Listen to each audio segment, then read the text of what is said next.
Pediatric oncology is a rare disease. When you take it all together, there's only 15,000 kids in the United States diagnosed with cancer each year. And so the priorities of larger pharmaceuticals and government entities aren't focused on that. And so we need kind of this grassroots philanthropic support to make our research happen. The biggest challenge that we face in our field is we are at a plateau. We've kind of maximized the standard conventional therapy, and we have to think of new ways to treat them. Every day I come in, I think about the challenges my patients have, what I don't know about the diseases I treat, and how to find answers to those. And it doesn't come from just one person, it comes from all of us working together. And if you think about each individual person and then bringing everybody together as a team, that's how research is going to make a difference. And so it's day in, day out, at the bench, in the lab, next to the patients, just keeping up the good fight. I absolutely think we can win this fight with pediatric cancer, but I think we can cure them better. I think we can cure them with less damage. I think that we can cure them in a more patient-specific way. And there are still some diseases that we don't have great outcomes, and we need to get those up to the 98, 99 percentile. So there is room to improve, but I absolutely believe we did it once, we can do it again. The mission of Hyundai Hope on Wheels and organizations like yours, it cannot be underestimated. We have an FDA-approved drug for neuroblastoma now, and that was all because of research that was funded by organizations like Hyundai Hope on Wheels.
But I really think we are on the cusp of something great, and I'm glad to be a part of it now. So I think that we're going to see that in my future and in my career as a pediatric oncologist and a researcher, that we're going to make those strides and make a difference. Pediatric oncology is a rare disease. When you take it all together, there's only 15,000 kids in the United States diagnosed with cancer each year. And so the priorities of larger pharmaceuticals and government entities aren't focused on that. And so we need kind of this grassroots philanthropic support to make our research happen. I really believe we are making progress in pediatric oncology. We're using immunology and immunotherapy to fight cancer. We're starting to look at nanotechnology.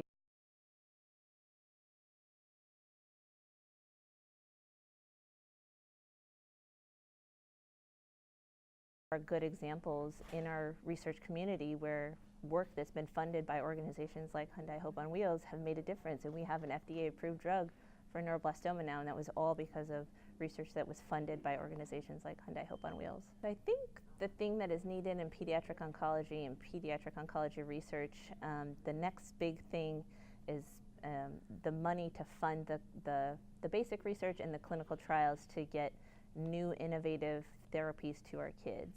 It can be very expensive to do this type of research.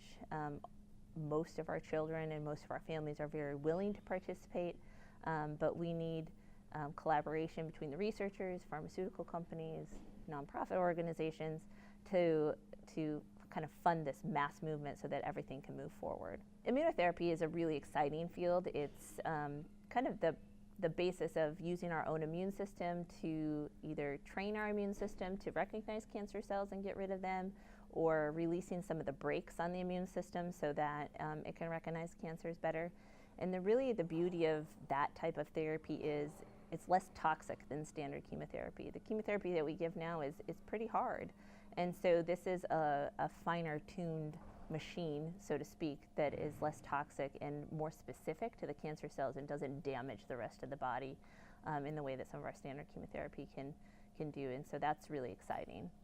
I absolutely think we can win this fight with pediatric cancer, but I think we can cure them better. I think we can cure them with less damage. I think that we can cure them in a more patient-specific way. And there are still some diseases that we don't have great outcomes, and we need to get those up to the 98, 99 percentile. So there is room to improve, but I absolutely believe we did it once, we can do it again.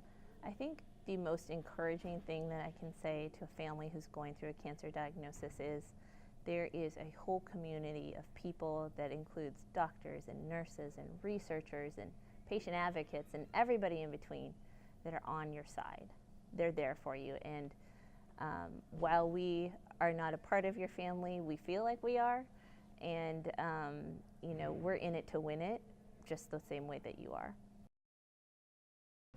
If I could have a superpower, I think I would want to see the future, because then I could cut out the mistakes, I could cut out the things that don't work, especially in lab and research, and I could just go to where the money is and get the answer and move forward in a faster way. So I think that would be awesome.